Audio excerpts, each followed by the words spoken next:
നമസ്കാരം. പഞ്ചായത്ത് അംഗം ഇന്ന് തൃശ്ശൂരിൽ എത്തി നിൽക്കുകയാണ്. ശക്തന്റെ മണ്ണാണ്. വീറേറിയ ഒരുപാട് പോരാട്ടങ്ങൾക്ക് സാക്ഷ്യം വഹിച്ച മണ്ണാണ്. തൊട്ടപ്പുറത്ത് പുത്തൻപള്ളി പെരുന്നാളിന്റെ ആവേശവും ആരവവും ബാൻഡുമേളവും പടക്കം പൊട്ടിക്കലും ഒക്കെ നമുക്ക് കേൾക്കാം. തൃശ്ശൂർ എല്ലാം ആഘോഷമാക്കുന്ന മണ്ണാണ്. തിരഞ്ഞെടുപ്പും അതുപോലെ തന്നെയാണ്. നമുക്ക് അതിഥികളെ പരിചയപ്പെടാം. ശ്രീ ഉല്ലാസ് ബാബു BJP-യിൽ നിന്ന് നമ്മളോടൊപ്പമുണ്ട്. സോയ ജോസഫ് കോൺഗ്രസിൽ നിന്ന് നമ്മളോടൊപ്പമുണ്ട്. റോസ്ലൻ രാജ് CPM-ൽ നിന്ന് നമ്മളോടൊപ്പമുണ്ട്. നമുക്ക് അതിഥികളും നാട്ടുകാരായ ആളുകളും നിരവധി ചോദ്യങ്ങളുമായി നമ്മളോടൊപ്പം ചേരുന്നുണ്ട്. നിങ്ങളാണ് ഭരിക്കുന്നത്, നിങ്ങൾക്ക് അതിൻ്റെ ഒരു അവകാശവാദവുമുണ്ട്. എന്തായിരിക്കും റിസൾട്ട്? യാതൊരു സംശയവും വേണ്ട. ഈ തെരഞ്ഞെടുപ്പ് ഞങ്ങൾ നല്ല ആത്മവിശ്വാസത്തിലാണ് നേരിടുന്നത്. അതിനുള്ള കാരണം ഒരുപാട് വികസന പ്രവർത്തനങ്ങൾ തൃശ്ശൂർ കോർപ്പറേഷൻ നേതൃത്വത്തിൽ നമുക്ക് ചെയ്യാൻ വേണ്ടി പറ്റിയിട്ടുണ്ട്. പൊതുവെ തൃശ്ശൂർ ജില്ലയിലും ഞങ്ങൾ നേതൃത്വം കൊടുക്കുന്ന ഗ്രാമപഞ്ചായത്തുകളിലെല്ലാം വികസനം നല്ല രീതിയിൽ സംഘടിപ്പിക്കാൻ വേണ്ടി ഇടതുപക്ഷത്തിന് കഴിഞ്ഞിട്ടുണ്ട്. ഇവിടെ ആകാശപാത, അവിടെ ബസ് സ്റ്റോപ്പുകൾ തന്നെ അത്യാധുനിക സൗകര്യങ്ങളുള്ള ബസ് സ്റ്റോപ്പുകളാണ്. യുനെസ്കോയുടെ ലേണിംഗ് സിറ്റി പട്ടികയിൽപ്പെട്ട 3 നഗരങ്ങളിൽ ഒരു നഗരം തൃശ്ശൂർ നഗരമാണ്. ഇവിടെ മാലിന്യത്തിൻ്റെ പ്രശ്നം ഇപ്പോൾ ഇല്ല, കുടിവെള്ളത്തിൻ്റെ പ്രശ്നമില്ല. ഗ്രൗണ്ടുകൾ 3 ഫുട്ബോൾ ഗ്രൗണ്ടുകൾ, ഒന്ന് പെലയുടെ പേരിലുള്ള വസൂരിപ്പറമ്പ് എന്നറിയപ്പെടുന്നൊരു സ്ഥലത്ത് അതിമനോഹരമായ ഒരു ഗ്രൗണ്ട്, IM വിജയൻ്റെ പേരിൽ ഒരു മാലിന്യത്തിൻ്റെ ഒരു കേന്ദ്രമായിരുന്ന ലാലൂർ ഒരു ഇൻഡോർ സ്റ്റേഡിയം, അതുപോലെ തന്നെ ഫുട്ബോൾ ഗ്രൗണ്ട്, അതിൻ്റെ pavilion, swimming pool, basket ball court, tennis court, volleyball court, അങ്ങനെ അത്യാധുനിക സംവിധാനങ്ങളോടെ ഒരു മാലിന്യത്തിൻ്റെ കേന്ദ്രമെന്നറിയപ്പെട്ടിരുന്ന സ്ഥലം ഇന്ന് IM വിജയൻ്റെ പേരിൽ ഒരു സ്പോർട്സ് കേന്ദ്രമായി മാറ്റിയെടുക്കാൻ വേണ്ടി പറ്റിയിട്ടുണ്ട്. ഈ നമ്മുടെ ജില്ലാ ആശുപത്രിയിൽ അത്യാധുനിക സൗകര്യങ്ങൾ വരുന്നുണ്ട്. കാത്ത് ലാബിൻ്റെ സൗകര്യമുണ്ട്. 4000 പേർക്ക് ചികിത്സ കൊടുക്കാൻ വേണ്ടി, ഹൃദയ സംബന്ധമായ അസുഖത്തിന് കൊടുക്കാൻ വേണ്ടി പറ്റിയിട്ടുണ്ട്. ഈ ആത്മവിശ്വാസം വലിയ തിരിച്ചടിയാവോ? ഞങ്ങളെ സംബന്ധിച്ച് യാതൊരു തിരിച്ചടിയും ഇല്ല. കഴിഞ്ഞ തവണ ഈ പറഞ്ഞതുപോലെ ഒരു ചക്ക വീണ് മുയൽ ചത്ത ഒരേർപ്പാട് മാത്രമാണ് തൃശ്ശൂർ കോർപ്പറേഷനെ പറ്റി നടന്നിട്ടുള്ളത്. അതിനപ്പുറത്തേക്ക് ഒന്നും നടക്കാൻ പോകുന്നില്ല എന്നുള്ളത് തന്നെയാണ് വാസ്തവം. എത്രയോ വർഷങ്ങളായി UDF മുന്നോട്ട് വെച്ചിട്ടുള്ള യാതൊരു വികസന മാതൃകയും തുടരാൻ കഴിയാത്തൊരു 10 വർഷമാണ് കടന്നുപോയത് എന്നുള്ള കാര്യത്തിൽ സംശയമില്ല. ഇപ്പോൾ കുറച്ചങ്ങോട്ട് നീങ്ങി ആകാശപാത കാണാം. പക്ഷേ കഴിഞ്ഞ വർഷം കോർപ്പറേഷൻ പരിധിയിലുള്ള കുഴികളിൽ വീണ് മരിച്ചത് 3 പേരാണ്. വെള്ളം ഉൾപ്പെടെ വൈദ്യുതി ഉൾപ്പെടെ ഇത് സ്വന്തമായി ഉൽപ്പാദിപ്പിക്കുന്ന കോർപ്പറേഷനാണ്. അത് UDF ഭരിച്ചുകൊണ്ടിരുന്ന കാലത്ത് തന്നെ സ്വന്തമായി വൈദ്യുതിയും അല്ലെങ്കിൽ വെള്ളവും കൊടുക്കാൻ കഴിയുന്ന സംവിധാനം ഇത് ഉണ്ടാക്കിയിരുന്നു. പക്ഷേ ഇപ്പോൾ കഴിഞ്ഞ 10 വർഷമായി പദ്ധതിയൊക്കെ മാറ്റിപ്പണിത് പീച്ചിയിൽ നിന്ന് പൈപ്പിട്ട് ആ പൈപ്പിൽ കൂടി ചെളിവെള്ളം വരുത്തി കളിക്കുന്ന ഏർപ്പാടാണ് കഴിഞ്ഞ 5 വർഷമായി ഇവിടെ നടന്നുകൊണ്ടിരിക്കുന്നത്. അങ്ങനെ ഒട്ടേറെ കാര്യങ്ങൾ, ഇപ്പോൾ കെട്ടിട നികുതിയുമായി ബന്ധപ്പെട്ടൊക്കെ വലിയ ആക്ഷേപങ്ങൾ ഹൈക്കോടതി ഈ കെട്ടിട നികുതിയുമായി ബന്ധപ്പെട്ട വിഷയങ്ങൾ വളരെ ഗൗരവകരമായി പറയേണ്ടതാണ്. അത് കൃത്യമായിട്ടുള്ള നിയമങ്ങൾ പാലിക്കാതെ, കൃത്യമായി നടപ്പിലാക്കാതെ 2016 മുതൽ 24 വരെയുള്ള നികുതി ഒറ്റയടിക്ക് വർദ്ധിപ്പിച്ച ആളുകളുടെ കുത്തിന് പിടിച്ച് ഇത്തരം കാര്യങ്ങൾ നിൽക്കുമ്പോൾ എങ്ങനെയാണ് പിന്നെ അവരുടെ മേയർക്ക് പോലും വിശ്വാസമില്ല. ഞാനും ഇടതുപക്ഷവുമായുള്ള കോൺട്രാക്ട് അവസാനിപ്പിച്ചു. അങ്ങനെയാ മേയർ പറയുന്നത്. പിന്നെ ഇതിൽ കൂടുതൽ നമ്മളെന്ത് പറയാനാണ്? ഉല്ലാസ് ബാബു, നിങ്ങൾ തൃശ്ശൂര് നിങ്ങൾ എടുത്തതിന് ശേഷമുള്ള ആദ്യത്തെ തദ്ദേശ തെരഞ്ഞെടുപ്പാണ്. എങ്ങനെയായിരിക്കും? ഞങ്ങളെ സംബന്ധിച്ചിടത്തോളം ഞങ്ങളുടെ MP ജയിച്ചതിന് ശേഷം, അദ്ദേഹം മന്ത്രിയായതിനു ശേഷമുള്ള അദ്ദേഹത്തിന്റെ പ്രവർത്തനങ്ങൾ കൂടി വിലയിരുത്തിക്കോട്ടെ. ഒരു സംശയം ഞങ്ങളെ സംബന്ധിച്ചിടത്തില്ല. ഞങ്ങൾ വളരെ ഓപ്പൺ ആയിട്ടല്ലേ പറയുന്നത്. അല്ല, 100% ഞങ്ങളുടെ പ്രവർത്തനങ്ങൾ എന്ന് പറഞ്ഞാൽ ഈ കോർപ്പറേഷനകത്ത് കൃത്യമായി സുരേഷ് ഗോപി MP ആയി വന്നതിന് ശേഷം നടത്തിയിട്ടുള്ള ഓരോ കാര്യങ്ങൾ അദ്ദേഹം പറഞ്ഞു. ജില്ലാ ആശുപത്രിയുമായി ബന്ധപ്പെട്ട് 33 ലക്ഷം രൂപ ഞങ്ങളുടെ MP കൃത്യമായി, അത് BJP-യുടെ ഔദാര്യമൊന്നുമല്ല കേട്ടോ, ജനങ്ങളുടെ അവകാശമാണ്. ആ അവകാശം യഥാവിധി ഇവരുടെ കൈകളിലേക്ക് എത്തിക്കാൻ പ്രാപ്തിയുള്ള വ്യക്തികൾ കേന്ദ്രത്തിലുണ്ട്, MP ആയി ജയിച്ചിട്ടുമുണ്ട് എന്നുള്ളതാണ് ഞങ്ങളുടെ പോയിന്റ്. 33 ലക്ഷം രൂപ ഫെബ്രുവരിയിൽ ഈ കോർപ്പറേഷൻ ഞങ്ങൾ റിക്വസ്റ്റ് കൊടുത്തിട്ട് 45 ദിവസം കഴിഞ്ഞാൽ പാസ്സാക്കേണ്ട ഒരു കാര്യത്തിന് ഒക്ടോബറിലാണ് ഭരണാനുമതി തരുന്നത്. അങ്ങനെയുള്ള സംവിധാനം ഇവർ ചെയ്യരുത്. ഞങ്ങൾ റിമൈൻഡർ അയച്ച് കൃത്യമായിട്ട് നടപ്പിലാക്കി കൊടുത്തു. പക്ഷേ ഭരണാനുമതി തരാൻ എന്തിനാണ് ഇത്ര ദിവസം വൈകിയത്, എത്ര മാസം വൈകിയത്? അപ്പൊ ഇതിനകത്ത് BJP-യുടെ MP ആയതുകൊണ്ട് അയാൾ മുന്നോട്ട് വെക്കുന്ന പദ്ധതികൾ നടപ്പിലാക്കണ്ട, ആ നിലപാട് ശരിയല്ലെന്ന്. സാധാരണക്കാരന് റോഡ് ഇല്ലെങ്കിൽ BJP-കാരന് വേറെ റോഡും, CPM-കാരന് വേറെ റോഡും, കോൺഗ്രസ്സുകാരന് വേറെ റോഡും ഉണ്ടോ? കുടിവെള്ളത്തിന് എന്ത് രാഷ്ട്രീയം? കുടിവെള്ളം കൃത്യമായി കൊടുക്കണ്ടേ? ആരോഗ്യത്തിന് എന്ത് രാഷ്ട്രീയം? ഞങ്ങൾ ആയുഷ്മാൻ ഭാരത് നടപ്പിലാക്കില്ല. ആരോഗ്യ രംഗത്ത് റോസൽ രാജ് പറഞ്ഞു. ഞാൻ ചോദിച്ചോട്ടെ, 70 വയസ്സ് കഴിഞ്ഞ അച്ഛനമ്മമാർക്ക്, അതിൽ ഇടതുപക്ഷയിലെ വലതുപക്ഷയിലെ BJP-യിലെ നിഷ്പക്ഷമില്ല, എല്ലാവർക്കും വയോവന്ധൻ 5 ലക്ഷം രൂപ കൊടുക്കാമെന്ന് പറഞ്ഞത് എന്താണ് ഇവരുടെ സർക്കാർ അതിലെ MOU സൈൻ ചെയ്യാത്തത്? അത് കൃത്യമായി ജനങ്ങൾക്ക് അവകാശമുള്ള കാര്യമല്ലേ? 2 സൂര്യകർ പദ്ധതി ഞങ്ങൾ നടപ്പിലാക്കിയ പദ്ധതിയല്ലേ? 4.5 കോടി രൂപ ഇവരുടെ തന്നെ കൃത്യമായി പറഞ്ഞിട്ടുണ്ട്. 4.5 കോടി രൂപ കൺസ്യൂമേഴ്സിന് തിരിച്ച് കിട്ടിക്കഴിഞ്ഞു. എന്തിന്റെ അടിസ്ഥാനത്തിൽ? ഞങ്ങളുടെ പദ്ധതി കൃത്യമായി ഇതിന്റെ 135 കോടി രൂപ RDSS ഞങ്ങൾ കൃത്യമായിട്ട് കോർപ്പറേഷൻ കൊടുത്തിട്ടുണ്ട്. കോർപ്പറേഷൻ നിങ്ങളുടെ രേഖ കൃത്യമാണ്, നിങ്ങൾക്ക് അന്വേഷിക്കാവുന്നതാണ്. നിങ്ങളുടെ ആളും അംഗീകരിച്ചിട്ടുണ്ട്. ആ 135 കോടി രൂപ അവർക്ക് കൊടുത്തതിനാണ് ഫീഡർ സിസ്റ്റം കറക്റ്റ് ചെയ്യാനും അതുപോലെ പോസ്റ്റ് മാറ്റിയിട്ട് UG കേബിൾ ഇടുന്നതിന് ഇവിടെ ഭരണം വേണമെന്നുള്ളതാണ് BJP ആവശ്യപ്പെടുന്നത്. ഈ 3 പേരും ആത്മവിശ്വാസം പ്രകടിപ്പിച്ചു. നിങ്ങൾക്ക് ചോദ്യം ഉണ്ടെങ്കിൽ ഓക്കെ ഒന്ന് മൈക്ക് കൊടുക്കോ. മാഡം ആദ്യം പറഞ്ഞൊരു കാര്യമുണ്ട്, ചെളിവെള്ളം പൈപ്പിൽ കൂടി ഇവിടെ എത്തിച്ചു എന്നുള്ളതാണ്. രാജൻ പല്ലൻ ഇവിടെ മേയറായ സമയത്ത് ടാങ്കർ ലോറിയിൽ കമ്മീഷൻ ബേസിൽ ഇവിടെ കുടിവെള്ളം അടിച്ചിട്ട് അതിന്റെ കമ്മീഷൻ പറ്റിയ കൗൺസിലർമാർ കോൺഗ്രസ് ഭരിച്ച സ്ഥലമാണ് തൃശ്ശൂർ കോർപ്പറേഷൻ. അതൊരിക്കലും മറക്കരുത്. Let me finish. അപ്പോൾ നിങ്ങൾ കുടിവെള്ളത്തിന്റെ കാര്യം പറയണ്ട. പിന്നെ മാലിന്യത്തിന്റെ വിഷയം പറഞ്ഞു. അത് നിങ്ങൾ ഈ മീഡിയക്കാർ കാര്യം ശ്രദ്ധിക്കേണ്ടത്, ഇന്ത്യയിൽ ആദ്യമായിട്ട് മാലിന്യം ഇവിടുന്ന് തമിഴ്നാട്ടിലേക്ക് ലോറിയിൽ കയറ്റി വെച്ചിട്ട് ഓരോ ലോറിക്കും പൈസ മേടിച്ച ആളുടെ പേരാണ് രാജൻ പല്ലൻ. ആ മേയർ ഇരുന്ന സ്ഥലത്ത് ഇന്ന് ഞങ്ങൾ IM വിജയന്റെ പേരിൽ വലിയൊരു സ്റ്റേഡിയം പണിത് അത് വലിയൊരു മാതൃകയാക്കി കേരളത്തിലെ ഏറ്റവും വലിയ മാതൃകയാക്കി മാറ്റിയ തൃശ്ശൂർ കോർപ്പറേഷൻ ഭരിച്ചതാണ്. തൃശ്ശൂരിലെ LDF 10 വർഷം കോർപ്പറേഷൻ ഭരിച്ചപ്പോൾ ചെയ്ത കാര്യം അത് നിങ്ങൾ ഒരിക്കലും മറക്കരുത്. വളരെ കൃത്യമായി കേന്ദ്ര പദ്ധതിയുടെ കാര്യം ഇവിടെ പറയുന്നുണ്ട്. അമൃത് പദ്ധതിയുടെ കാര്യം പറയുന്നുണ്ട്. 262 കോടി രൂപ മുടക്കി അമൃത് പദ്ധതി നടപ്പിലാക്കി. ആ പൈപ്പിൽ കൂടെ ചെളിവെള്ളം വരുന്നത്. അപ്പൊ ആ 262 കോടി രൂപയുടെ പേരുള്ള അഴിമതി, അതിന്റെ ഉത്തരം ആരാ പറയേണ്ടത്? 262 കോടി രൂപ ഈ അമൃത പദ്ധതിയുമായി ബന്ധപ്പെട്ട ആ ചെളിവെള്ളം എന്താ ഇവിടെ എത്തുന്നത്? എന്തേ പീച്ചിയിലെ പൈപ്പിൽ കൂടെ വെള്ളം എത്താതെ? എന്തേ പീച്ചിയിലെ വെള്ളം എത്താത്തത്? പിന്നെ പറഞ്ഞു ലാലൂരിന്റെ കാര്യം പറഞ്ഞു. അതെ, അപ്പൊ പ്രകൃതിയെ പറ്റി പഠിക്കാനാണല്ലോ പിണറായി വിജയൻ നെതർലൻഡ്സ് പോയത്. എല്ലാ കൊല്ലവും പിണറായി വിജയനും കമലയിടത്തെയും പ്രളയത്തെ പറ്റി പഠിക്കാൻ പോകുന്നുണ്ട്. എന്നിട്ട് എന്തേ എല്ലാ ദുരന്തം ഇവിടെ ഉണ്ടാവുന്നുണ്ട്. സയൻസ് പഠിക്കാൻ എല്ലാ കൊല്ലം പോകുന്നുണ്ടല്ലോ, അതെന്തേ ഇവിടെ നടപ്പിലാവുന്നില്ലേ? ലാലൂരിന്റെ കാര്യം പറഞ്ഞു. ആദ്യമായിട്ട് ആരാണ് അവിടെ മാലിന്യം ഇടുന്നത് നിർത്തിയ? അന്നത്തെ കാലത്തെ മേയറുടെ പേരെന്തായിരുന്നു അറിയോ? അപ്പൊ പിന്നെ നിർത്തിച്ചത് ആയിക്കോട്ടെ. നിർത്തിയതാണെങ്കിലും ഇപ്പൊ എല്ലാം കൃത്യമായ മറുപടിയുണ്ട്. IP പോൾ മേയറായിരുന്ന കാലത്ത് നിർത്തി. മറുപടി ഒന്നും കൂടെ പറയട്ടെ. അന്നുണ്ടായിരുന്ന OWC പ്ലാന്റ് അടക്കം നിർത്തിവെച്ച് ഇപ്പൊ ലാലൂരിന്ന് മാലിന്യം എടുത്ത് ശക്തന്റെ അപ്പുറത്ത് കൊണ്ടിടുന്ന ഏർപ്പാടല്ലേ നടക്കുന്നത്? മാലിന്യം വേറെ അത്രേ നടക്കുന്നുള്ളൂ, അല്ലാതെ ഒന്നും നടക്കുന്നില്ല ഇവിടെ. ഇതൊക്കെ എല്ലാവർക്കും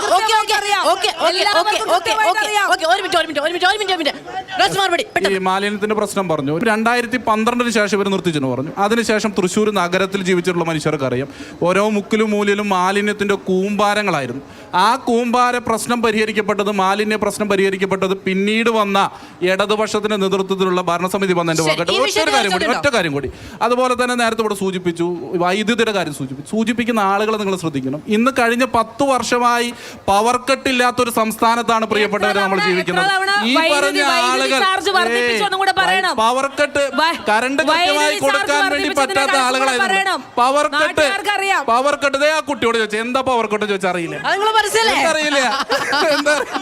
അപ്പോ അങ്ങനെ അത് മാത്രമല്ല, രണ്ടാമതൊരു പ്രശ്നം പറഞ്ഞു, കുടിവെള്ള പ്രശ്നം പറഞ്ഞു. പീച്ചി ഡാമിൽ നിന്ന് ഫ്ലോട്ടിംഗ് ആയി കിടക്കുന്ന പൈപ്പ്, അതായത് മുകൾ തട്ടിൽ നിന്നാണ് വെള്ളം എടുക്കുന്നത്.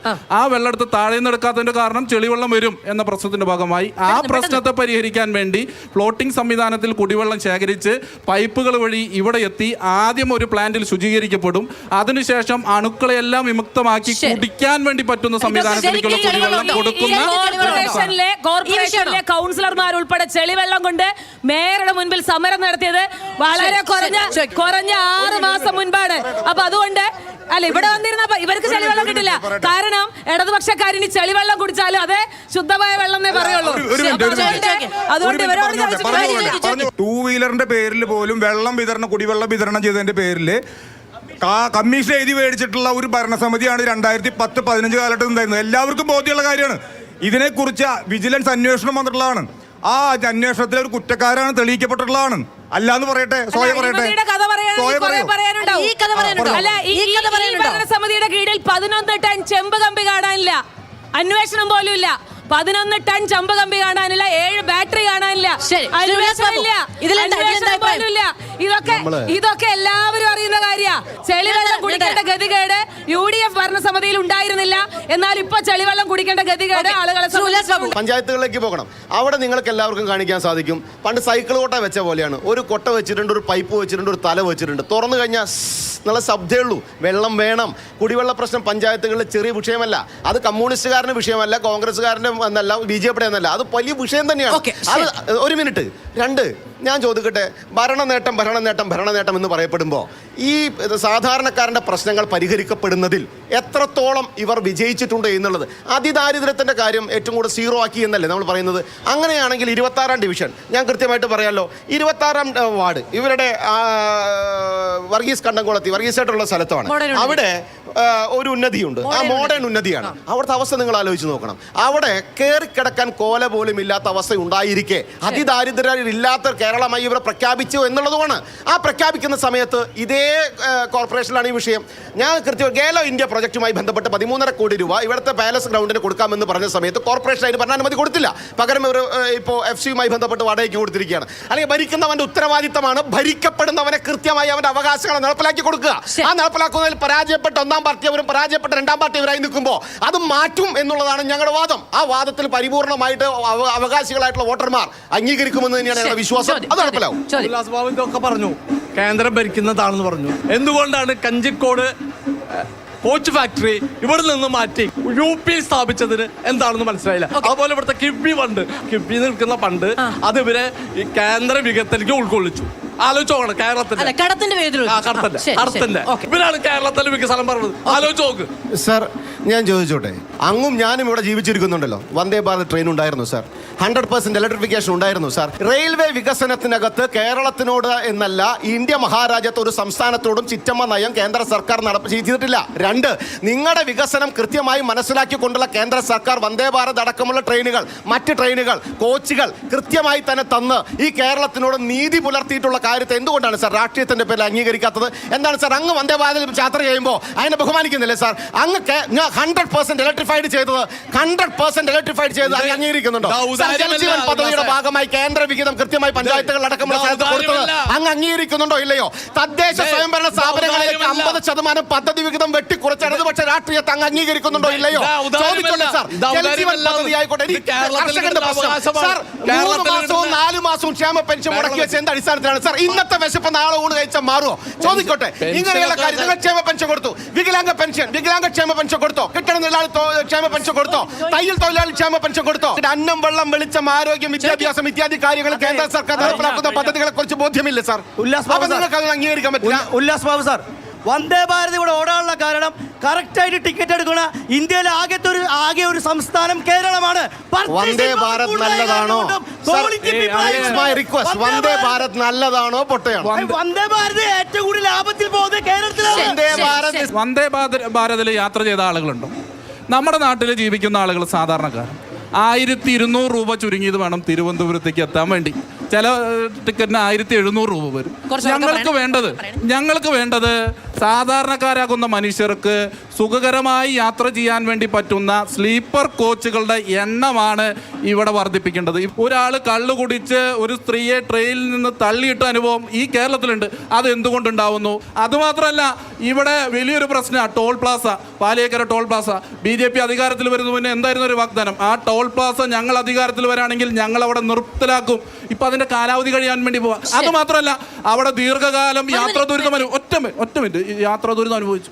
ഒരു BJPയുടെ MP വന്നില്ല, ഒരു BJPക്കാരനും അത് പരിശോധിക്കാൻ വേണ്ടി വന്നില്ല, പരിഹരിക്കാൻ വേണ്ടി വന്നിട്ടില്ല. 2-3 മണിക്കൂറും മാധുരൊറ്റ ചോദ്യം. മാധും ഞാനും ചർച്ചയ്ക്ക് ഇരുന്ന സെയിം വിഷയമാണിത്. മാധു, സർവീസ് റോഡുകളിലൂടെ പോകുന്ന സമയത്ത് അതിന് ടോൾ പിരിക്കേണ്ടി വരുമെന്നുള്ള തീരുമാനമെടുത്ത സർക്കാരിന്റെ പേരെന്താണ്? ഇടതുപക്ഷ സർക്കാർ. അങ്ങനെ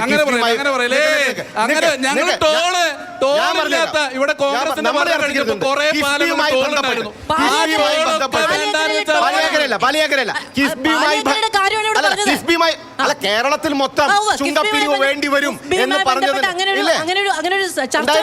ആ ചർച്ച ഞാനും നിങ്ങളുടെ കൂടെ. അപ്പൊ ആ സർക്കാരിന്റെ ആളുകളാണ് ഇവിടെ. ഞാനൊരു കാര്യം ചോദിച്ചോട്ടെ, ഹൈവേ ഇൻഫ്രാസ്ട്രക്ചർ ഡെവലപ്മെന്റ് എന്ന് പറഞ്ഞാൽ റോഡ്, തോട്, പാലം, വെളിച്ചം ഇത്യാദി കാര്യങ്ങളിൽ കേന്ദ്ര സർക്കാർ നരേന്ദ്രമോദിയുടെ നേതൃത്വത്തിൽ വന്നതിന് ശേഷം കാലം ഇന്ന് വരെ അല്ല, അത് പക്ഷേ വ്യക്തിയായി പണി നടന്നിട്ടില്ല എന്ന് തീർത്തിട്ട് വേണം. ആർക്കെങ്കിലും പണി തീർത്തിട്ട് അങ്ങനെ വേണം അഭിപ്രായമുണ്ടോ? പണി സർ, തീർത്തിട്ട് ആർക്കെങ്കിലും വേണം അഭിപ്രായമുണ്ടോ? പണി നാഷണൽ തീർത്തിട്ട് ഹൈവേസ് വേണം ടോൾ.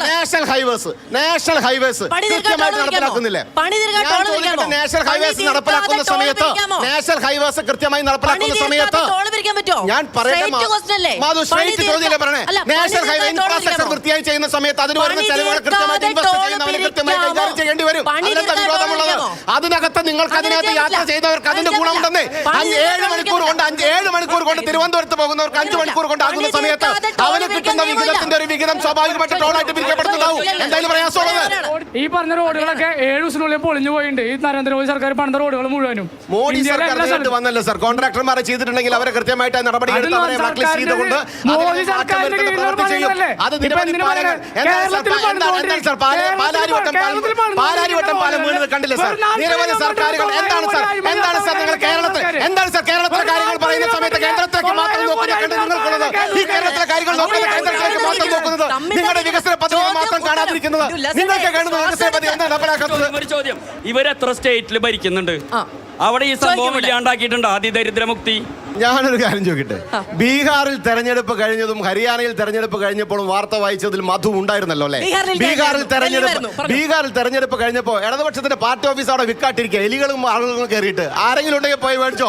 അവിടെ ഇല്ല സാർ, നോട്ടയ്ക്ക് പുറകിലാണ് സാർ. ഞാനൊരു കാര്യം ചോദിക്കട്ടെ, നിങ്ങളുടെ തത്വം, നിങ്ങളുടെ ആദർശം, നിങ്ങൾ ഉന്നയിക്കുന്ന വിഷയങ്ങൾ യഥാർത്ഥത്തിൽ ഇന്ത്യയിലെ ജനങ്ങൾ ഏറ്റെടുത്തിരുന്നുവെങ്കിൽ ഇന്ത്യ നിങ്ങൾക്ക് ഭരിക്കാമായിരുന്നില്ലേ? എന്താ സാർ കാലം ഇത്രയായിട്ട് ഇന്ത്യ മഹാരാജ്യം ഭരിക്കാൻ സാധിക്കാത്തത്? നിങ്ങളുടെ ആശയങ്ങൾ അറബിക്കടലിലേക്ക് എറിഞ്ഞു സാർ ജനങ്ങൾ. നിങ്ങളെ ഇന്ത്യ മഹാരാജ്യത്തെ ജനങ്ങൾക്ക് വേണ്ട സാർ. അതുകൊണ്ടാണ് ബീഹാറിൽ പോയത് സാർ. നിങ്ങൾ ഹരിയാനയിൽ വന്നോ? ബീഹാറിലുണ്ടോ? ഡൽഹിയിലുണ്ടോ? മധ്യപ്രദേശിലുണ്ടോ? രാജസ്ഥാനിലുണ്ടോ? പറയൂ സാർ. ഒരു മിനിറ്റ് ഉല്ലാസൻ, അതല്ല ചോദ്യം. അതുകൊണ്ടാണ് വർഗീയ രാഷ്ട്രീയ സംവിധാനമായിട്ടുള്ള PDP ഒരു കാലഘട്ടത്തിൽ ഒക്കത്തെടുത്ത് വെച്ചത്. അതല്ല ചോദ്യം.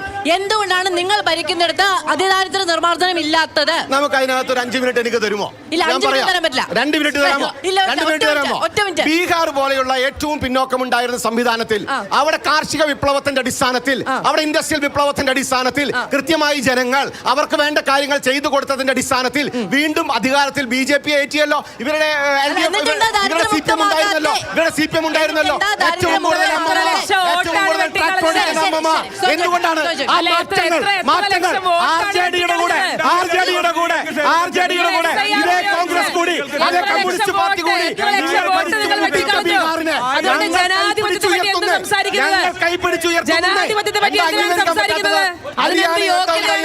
ഇന്ത്യ മഹാരാജ്യത്തെ നിങ്ങളുടെ സൂപ്പർ സ്റ്റാർ 3-ാം തവണയും ഇങ്ങനെ സ്വന്തം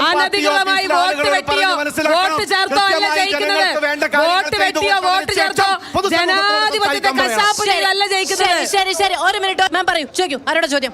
അപ്പൊ ഈ കേന്ദ്രവും സംസ്ഥാനവും തമ്മിലുള്ള മത്സരമല്ല, പഞ്ചായത്ത് അംഗത്തിലേക്ക് വരാം. നമ്മൾക്കിവിടെ ഞാൻ കഴിഞ്ഞ ചാനൽ ചർച്ചകളിലൊക്കെ ചോദിച്ച ഒരു കാര്യമാണ്, 5 കിലോമീറ്ററെങ്കിലും കുണ്ടും കുഴിയില്ലാത്ത നമുക്ക് മനുഷ്യർക്ക് യാത്ര ചെയ്യാൻ പറ്റാവുന്ന നല്ല റോഡുകൾ ഈ കോർപ്പറേഷൻ പരിധിയിലുണ്ടോ? ഇഷ്ടം പോലെ റോഡ് ഞാൻ കാണിച്ചു തരാം. ചോദ്യം ഇവിടെ നിൽക്കൂ. ഞാൻ നോക്കൂ, ഞാനേ കഴിഞ്ഞ ചർച്ചയില് ഇവര് ഈ ചോദ്യം ചോദിച്ചു. ഞാൻ ഇനി ഏതെങ്കിലും സ്ഥലത്ത് കുഴിയുണ്ടോന്ന് നോക്കാൻ വേണ്ടി ഇവര് പറയല്ലേ, ആധികാരികമായിട്ട് പറയണല്ലോ, തൃശ്ശൂർ നഗരത്തില് വണ്ടിയെടുത്ത് എല്ലായിടത്തും കറങ്ങി, ഒരു സ്ഥലം പോലും കുഴിയുള്ളത് കാണിക്കാൻ വേണ്ടി പറ്റില്ല. അതെ, ഞാൻ പോയി എല്ലായിടത്തും പോയി മരണത്തെ വിറ്റ് കാശാക്കുന്ന ഓട്ടാക്കുന്ന ആളുകൾ എന്റെ കാര്യം അറിയാം. ഒരു കുഴിയിൽ വീണിട്ട് ഒരു മനുഷ്യ ജീവിതം പോലും പൊളിഞ്ഞിട്ടില്ല എന്നത് ഉറപ്പാ എന്ന് യാതൊരു സംശയമില്ല. ഇപ്പൊ 10 വർഷം ഭരണത്തിന് ശേഷം ഇവിടെ നമ്മുടെ ജില്ലാ ആശുപത്രിയിലെ ഇന്ന സൗകര്യങ്ങൾ വരുത്താൻ പോകുന്നു എന്ന് 10 കൊല്ലം ഉണ്ടായിട്ട് വരുത്താൻ പറ്റാത്ത എന്ത് സൗകര്യമാണ്?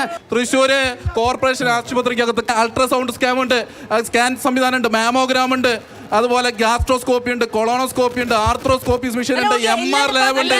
8 ഓക്സിജൻ ബെഡ് ഉണ്ടായിരുന്നത് 130 ഓക്സിജൻ ബെഡ് ഇവിടെ ഉണ്ട് എന്നത് പ്രത്യേകതയാ. തൃശ്ശൂർ നഗരത്തിൽ പ്രസവത്തിന് വേണ്ടി ഏറ്റവും നല്ല ചികിത്സ നൽകുന്ന ഹോസ്പിറ്റലിന്റെ പേര് കോർപ്പറേഷൻ ആശുപത്രി.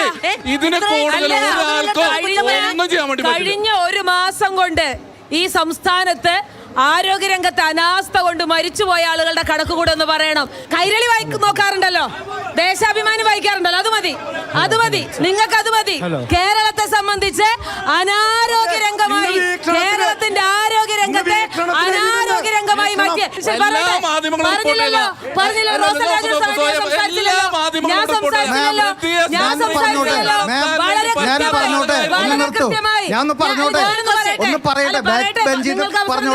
ഇവിടെ ഉല്ലാസേട്ടൻ കുറെ വാറോല കൊണ്ടല്ല പ്രാവശ്യം വരും. പക്ഷെ ഈ പറഞ്ഞതൊക്കെ പരിശോധിച്ച് കഴിഞ്ഞാൽ ഇതിലൊന്നും നടപ്പിലാക്കിണ്ടാവില്ല.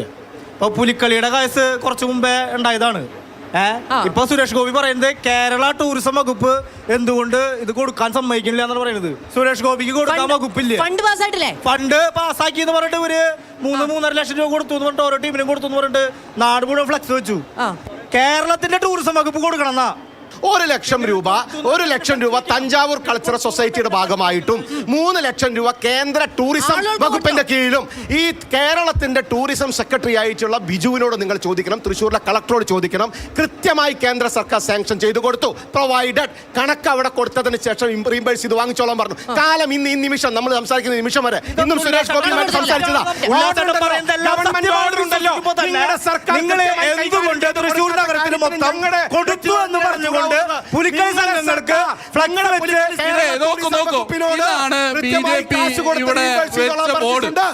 BJP വെച്ച് അനുവദിച്ചു എന്ന് പറഞ്ഞു ഇതിന്റെ സർക്കുലർ നോക്കൂ. ഇവിടെ കഴിഞ്ഞ യോഗം നടക്കുമ്പോൾ ഉല്ലാസേട്ടൻ തന്നെ പറഞ്ഞ പണം കൊടുത്തു അവകാശപ്പെട്ട ആളുകളാ. പുലിക്കളിയുടെ തലേ ദിവസമാണ് സർക്കുലർ വരുന്നത്. ആ സർക്കുലറിന്റെ പ്രത്യേകത എന്താ അറിയോ? പുലിക്കളിയുമായി ബന്ധപ്പെട്ട് എന്ത് കാര്യം ചെയ്യുമ്പോഴും ഈ കേന്ദ്രം ടൂറിസം വകുപ്പിന്റെ എംബ്ലം വെക്കണം, ലോഗോ വെക്കണം. തലേ ദിവസം പറഞ്ഞ് എല്ലാ ഒരുക്കങ്ങളും നടത്തി കഴിഞ്ഞിട്ടാണ് പറയുന്നത്. ഞങ്ങളുടെ കോർപ്പറേഷൻ ആണെങ്കിൽ ചെയ്ത കാര്യങ്ങളുണ്ടല്ലോ, ഞങ്ങൾ 3.5 ലക്ഷം രൂപ പുലിക്കളിക്ക് കൊടുത്തു. 1.5 ലക്ഷം രൂപ അഡ്വാൻസായി പണം കയ്യിൽ കൊടുത്തിട്ടാണ് പുലിക്കളി സംഘങ്ങൾ ഇവിടെ ഇറങ്ങിയത്. കുടിവെള്ളം കൊടുത്തു, അതിന്റെ സമ്മാനത്തുക വർദ്ധിപ്പിച്ചു, ട്രോഫിയും എല്ലാം മനോഹരമാക്കി. ഈ തൃശ്ശൂർ ലോകസഭാ മണ്ഡലത്തിനകത്ത് ടൂറിസവുമായി ബന്ധപ്പെട്ട് ഈ കേന്ദ്ര ടൂറിസം സഹമന്ത്രിക്ക് ഒരു ടൂറിസം പദ്ധതി പ്രഖ്യാപിക്കാൻ വേണ്ടി കഴിഞ്ഞിട്ടുണ്ടോ? തൃശ്ശൂർ കോർപ്പറേഷൻ കൊടുത്ത അതേ സംഖ്യ തന്നെ തൃശ്ശൂർ കോർപ്പറേഷൻ തൃശ്ശൂരിന്റെ കാര്യം മാത്രം നോക്കിയാൽ മതി. കേന്ദ്രത്തിൽ നിന്ന് അതേ സംഖ്യ അനുവദിച്ചു കൊടുത്തു. ഇവരുടെ സർക്കാർ വഴിക്ക് തന്നെയാണ് കൊടുക്കാൻ പറ്റുള്ളൂ. ഇവരുടെ സർക്കാർ യഥാവധി ഇവർക്ക് എത്തിച്ചു കൊടുക്കാത്ത പുലിക്കളി സംഘങ്ങൾ നീതികേടും ചതിയും കാണിക്കുന്നത്. 3 ലക്ഷം രൂപ കേന്ദ്ര സർക്കാർ സുരേഷ് ഗോപി വാക്ക് പറഞ്ഞിട്ടുണ്ടെങ്കിൽ ഇവരെ പോലെയല്ല പ്രവർത്തിച്ചു സെക്രട്ടറി. എല്ലാ സൈഡും പറയുന്ന ഒരു കാര്യത്തിൽ പ്രശ്നമുണ്ട്. ഈ പറഞ്ഞ സുരേഷ് ഗോപിയുടെ പ്രശ്നം എന്താ അറിയൂ? ഫണ്ടൊക്കെ പ്രഖ്യാപിക്കുന്നുണ്ട്. ഇത് നടപ്പിലാക്കണമെങ്കിൽ ഒരു ജനപ്രതിനിധി ഇതുമായി ബന്ധപ്പെട്ട വികസന സമിതി അല്ലെങ്കിൽ മറ്റു ബന്ധപ്പെട്ട യോഗങ്ങൾ വിളിക്കണം. ഒരു സ്ഥലത്ത് കാലതാമസം വന്നു കഴിഞ്ഞാൽ MP അവിടെ പോയി ഇടപെടണം. അതാണ് പഞ്ചായത്ത് മെമ്പർ ആയാലും കോർപ്പറേഷൻ കൗൺസിലർ ആയാലും MLA ആയാലും ചെയ്യേണ്ടത്. ഇടതുപക്ഷത്തിന്റെ MLA എല്ലാം ഈ പണി വൃത്തിയായിട്ട് ചെയ്യുന്നുണ്ട്. എന്താ സെൻട്രൽ ഫോറൻസിക് റിസർച്ച് യൂണിറ്റ് വേണ്ടെന്ന് പറഞ്ഞ തൃശ്ശൂര്? നിങ്ങൾ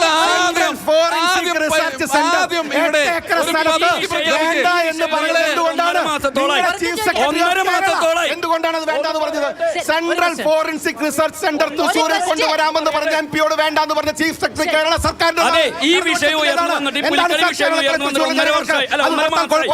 1.5 മാസമായി സുരേഷ് ഗോപി ഡയറക്റ്റ് ആയിട്ട് ഈ വിഷയത്തിൽ മറുപടി പറഞ്ഞിട്ടില്ല. ഇവിടെ വന്നിരുന്ന് വാദിക്കാൻ നിൽക്കാണ്. സുരേഷ്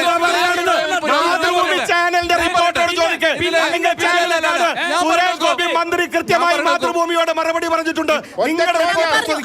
മറുപടി പറഞ്ഞിട്ടുണ്ടോ ഇല്ലയോ? പറഞ്ഞിട്ടില്ലേ?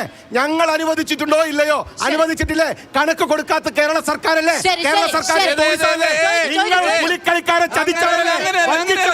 നീതികേട് കാണിച്ചവരല്ലേ? ഭിന്നശേഷിക്കാർക്ക് ക്ഷേമ പെൻഷൻ മുടങ്ങിന്നാ പറഞ്ഞത്. പക്ഷേ 2000 ചേർത്ത് 1600 3600 കുടിശ്ശികയില്ലാതെ എല്ലാം കൊടുത്തു തീർത്ത്. കേന്ദ്ര സർക്കാർ 2.5 വർഷമായി നിങ്ങൾ തരേണ്ട 300 രൂപ തന്നിട്ടില്ല. ഇതുവരെ 300 രൂപ 2.5 വർഷമായി കുടിശ്ശികയാണ് കേന്ദ്ര സർക്കാർ തരുന്നത്. ബാക്കിയെല്ലാം ഇവിടെ ആർക്കും കൊടുക്കാനില്ല. എല്ലാം കൊടുത്തറിയുന്നില്ല. കേന്ദ്ര സർക്കാർ വിഹിതം കിട്ടുന്ന അറിയുന്നില്ല. ശരി, നമ്മൾ തുടങ്ങാൻ കുറച്ച് വൈകിയെങ്കിലും വളരെ ചൂടേറിയ വിഷയങ്ങളാണ്. എന്തായാലും തെരഞ്ഞെടുപ്പിന്റെ പ്രചാരണ രംഗത്തും ഈ വിഷയങ്ങൾ ഏറെ സജീവമാകുന്നത് നമുക്ക് കാണാനും കഴിയും. വളരെയധികം നന്ദി പ്രേക്ഷകർക്കും പാനലിസ്റ്റുകൾക്കും.